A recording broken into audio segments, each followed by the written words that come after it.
Welcome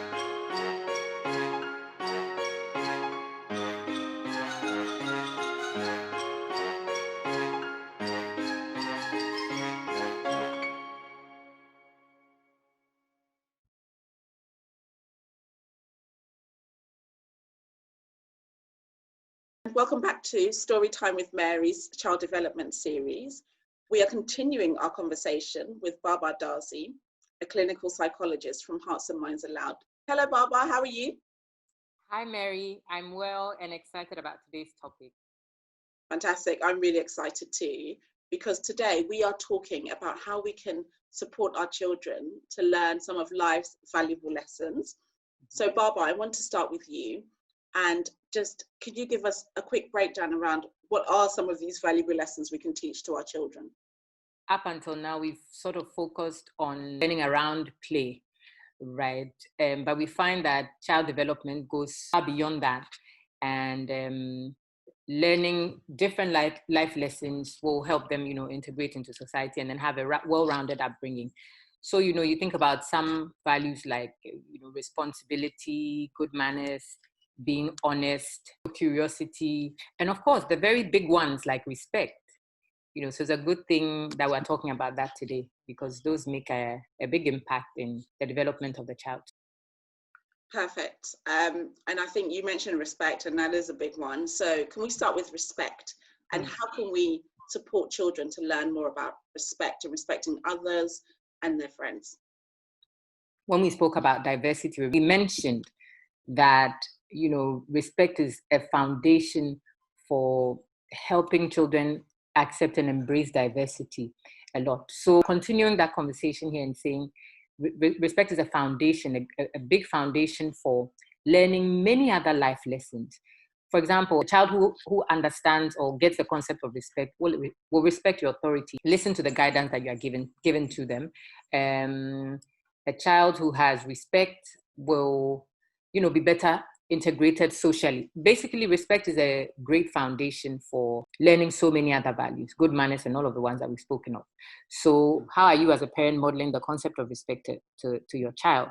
What do you think about other people's values or other people's way of life when they are not necessarily in line with yours? Are you able to say that I understand that this is who you are, and I have that? Again, we're using the word respect. I respect who you are and how you carry things out. Basically, you model that value of respect to your child. They emulate what it is that you are doing. So you talk to them about why it is important to respect people, because it's a big part of social interaction. But when you are doing what you expect them to do, it's easy for them to pick that value up and carry it on into adult life. Thank you. And that's such an important point around modeling and making sure that you are practicing what you preach, basically. Mm-hmm. But with respect comes manners. And as a parent of young children, we dread that moment when our children embarrass us in public because of their manners. So I think it's one of the really important topics. How do we teach children how to have good manners? What does a parent consider good manners? Okay, were they things that were just taught to me? Or do I really think that it would be beneficial for my child? Okay, for example, some cultures don't expect children to be heard. Okay, they expect children to be quiet. If you were in public or you were among adults and you were speaking out loud, you'd be considered an ill-mannered child. And with that, I guess a great way to practice that is at home. So, for example, you have manners at the table and manners with interacting with other children. So, not cutting in with people or shoving and doing things like that. And a great way with children who have siblings, you could let them practice this with their siblings. So when they are going out of line, you get to reprimand them and explain why it is that they're going out of line. So here, consequences also play a big role. So you tell them why they shouldn't act in a certain way, or why they should act in a certain way. If you feel that the message isn't necessarily getting home, you might want to introduce some consequences so that they know what to expect depending on what kind of actions that they carry out. So yes, practice and then consequences are a great way to teach children to develop good manners. Thank you, Baba. And I think good manners is one of the really important ones to me, because we all want our children to be polite and good mannered when they're in public and at home as well. So, and good manners are free. But, Indeed. but what about honesty? So with really young children, I know that I've read quite a few books and, magazines around children and young children and raising young children. And one thing they do mention is when they get to around 2, 3, 4 years old, they tend to lie. How do we teach children about honesty and to help them to understand that they don't always have to tell little white lies because they're not going to get in trouble? Absolutely. It always comes back to the parent. The responsibility is so much on the parent's shoulders, not just with you telling them, but again, with you acting it out. So if you find yourself telling, what you call white lies, every now and then when your children are around, you find that, the child starts to interpret it as being okay. So for example, you do something nice for your child, and then, almost unconsciously, you say to them not to mention it to a sibling or not to mention it to their dad. Now, while this seems harmless, you've just set a trend for the child. If you're teaching them a behavior, it may not be enough to just tell them, oh, tell the truth all the time. You should be telling the truth all the time, even when it's hard. So, and then also, I guess, an important thing is to be measured in the sort of consequences that you give to the child. So it should be something that teaches them a lesson, but they're able to bear or contain, because if it almost comes out as something that causes too much suffering, then of course they're not going to, they will have every reason to be dishonest. So be measured in your consequence as well. So tell them what it means to be honest, teach them by being honest yourself, and then let them know that dishonesty has consequences, and be measured in those consequences. That's really put a smile on my face, Barbara, because the little white lies that we tell as parents really rub off on our children. So I think a really good one is not saying, don't tell daddy about this. Laughing because I'm pretty sure I've done it myself before. Oh, haven't we all? So moving on, what about forgiveness? With these really young children, how do you teach them and explain to them what forgiveness means? Because sometimes when they're playing with their friends, you can see them getting really upset with their friends. But how do you teach them about forgiveness and what that Yes. Okay. And this is a very important one too, Mary. I'm grateful and glad that you brought it up, because even adults, a lot of the time, adults find it very hard to forgive, right? So I believe that this is a valuable life lesson that if children master in childhood, it will be very beneficial to them.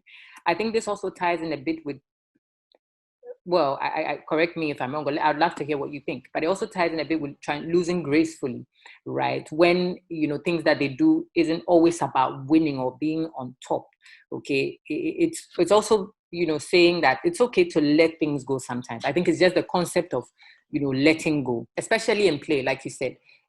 Things might come up, somebody shoves you, somebody treats you in a way that isn't pleasant. You want to teach your child to be able to move past that. Now, here's a caveat. You're not encouraging the child to just brush it off or get over it. So you might want to do some work in reconciliation. So maybe explaining to both children, why it's important to act in certain ways. So we've spoken about respect. If there's some level of disrespect going on there, you want to try to help the children rectify that.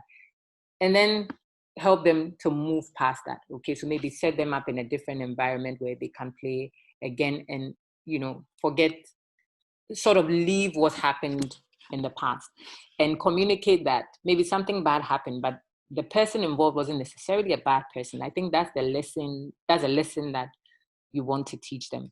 Okay, it comes with, even winning with games and all of those things. You don't win this time, it's okay, you can do that another time. You help the child understand that you might be forgiving your friend today, but another time you might be the one shoving them and you need them to forgive you, so you can continue with your friendship. So these are the sorts of things that you want to teach your child. And I guess over time, the content of what you teach your child at, let's say, age 5 will change over time at age 10 and all of those things. So I guess while the child grows up, you also find a way to let them know that forgiveness is oftentimes for you, for the individual, right? It puts you in it brings you freedom, more or less. right? It brings you a lot of freedom. And like I mentioned, it's a good lesson for them to have and to carry with them into adult life. So yes, forgiveness is one of the key ones too, I agree. Thank you, Baba. I completely agree with you that forgiveness is similar to accepting to lose gracefully, and we should all embody that in our lives. One thing I do want to talk about, though, almost lastly, is compassion. And I think forgiveness also comes with compassion as well. But how do you teach children about compassion? It's something that's hard to teach, and it's hard to explain what compassion means. So how do you teach that to children? There's an age-old conversation of whether or not compassion is, innate or is taught, even among adults. And so if you want to go in the direction of it being taught, then what better time to start that than, with children? Play is a good place to start. Even through play, you could nurse different lessons in empathy. So, teaching your child to share, right? Maybe sharing what they have with the other person, understanding that, this is my friend, this is my play partner, and they don't have A, B, and C, and D, but I'm able to, share such and such with them, and be fine. I really don't lose anything. That's one way. So, for example, once that bond is built, and once that you're able to teach them that value of being considerate. For example, if a child got hurt during play, right, because there's been some bond, there's a bond that's been formed, and it's easier for them to have, some level of compassion and say, oh, this is my friend, they're hurt, I'm able to stop playing and help them. If I can't help them immediately, maybe I could call an adult. And if you don't find that, that comes easily to the child, opportunity to teach that lesson and say, did you notice that, such and such, your friend fell and they hurt themselves? And then the conversation builds from there. You see what I mean? Then you're asking them why it is that they didn't feel drawn to help them. They didn't feel drawn to call an adult to help them. And then when you see what the child's thinking process is, you can, feed them that lesson of empathy, right? And say, we're almost responsible for each other, right? Especially that you're in this setting where you're playing together. And so you get to look out for the other person, and they can look out for you too. And then, as always, you are at the same time being empathetic and being compassionate to other people too. Fantastic. I'm really happy we brought this topic to the fore, because it's so important.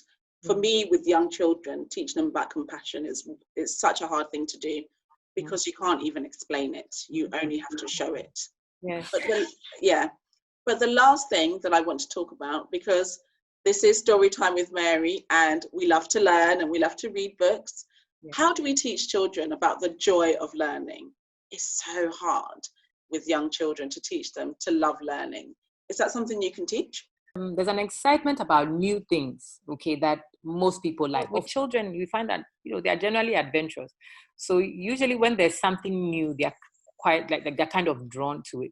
So I think it's great to introduce children to new tasks, because it builds a sense of confidence, right? Being able to achieve something new or be successful at something new builds a sense of confidence, which they can apply to different things. So I think that you can capitalize on the fact that children have a sense of adventure, if you'd like to call it that, and introduce them to new activities as often as you can, even with things that they've already been exposed to. You could always include a twist, right? And I guess that keeps them looking forward to something. That's where the joy comes in. So that the activity will get them to learn eventually anyway. But I guess the joy comes in when you let them feel that there's something new. It's not necessarily a routine, so that they don't start to get complacent. So yes, and I guess once they've also they're able to achieve something with a new activity, builds a sense of confidence that they are willing to pass on to learning other lessons or getting involved in other activities that you might have for them. That is excellent. And I think you've really answered our questions well, because it's so important to help children to learn and become the best they can be. And today we've spoken about so much. We've spoken about respect and honesty and compassion.